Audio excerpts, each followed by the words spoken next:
নমস্কাৰ সকলোকে স্বাগতম জনাইছোঁ মই এটা ভিডিঅ'লৈ। আৰু এয়া হৈছে তিতা ফুল বা ফুল তিতা বুলিও কয়।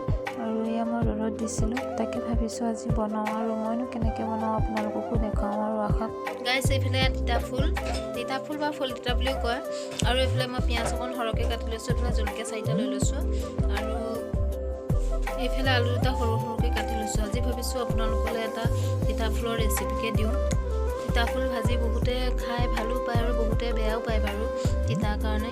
আৰু এইফালে মই কেৰাহী গৰম কৰি ইয়াত তেল দি দিলোঁ। এতিয়া ইয়াত পিঁয়াজ দি দিম মই যিখিনি কাটি থৈছিলোঁ।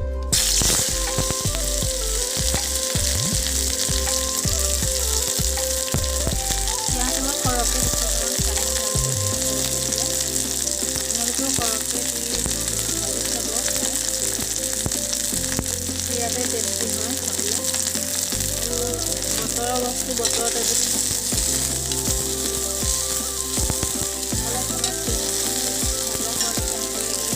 আৰু এইফালে পিঁয়াজখিনি ৰঙচুৱা হৈ গৈছে। ইয়াত এতিয়া মই দি দিম কাটি থোৱা আলুকেইটা। আলু সৰু সৰুকৈ কাটি ৰাখিছিলোঁ।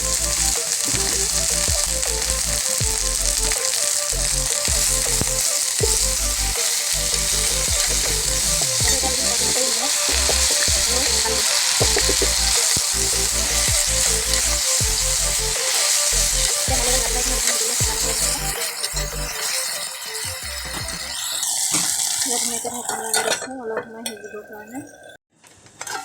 আৰু এইফালে মোৰ আলুখিনি প্ৰায় সিজিছেহিয়ে, মানে মিহি মিহিকৈ কটাৰ কাৰণে পটককৈ সিজি গৈছে। আৰু এতিয়া ইয়াত দি দিম মই তিতা ফুলখিনি, যিখিনি ধুনীয়াকৈ ধুই চাফা কৰি থৈ দিছিলোঁ।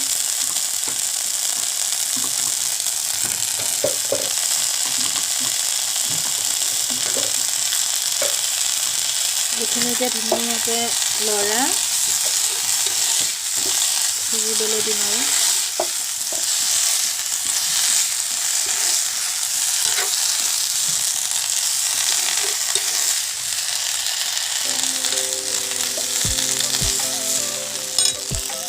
আৰু এয়া মোৰ তিতা ফুলৰ ভাজি ৰেডি হৈছেহি। আৰু অকণমান সময় লাগে সিজিবলৈ, আৰু এনেও বেছি টাইম নালাগেই বাৰু এয়া বনাওঁতে।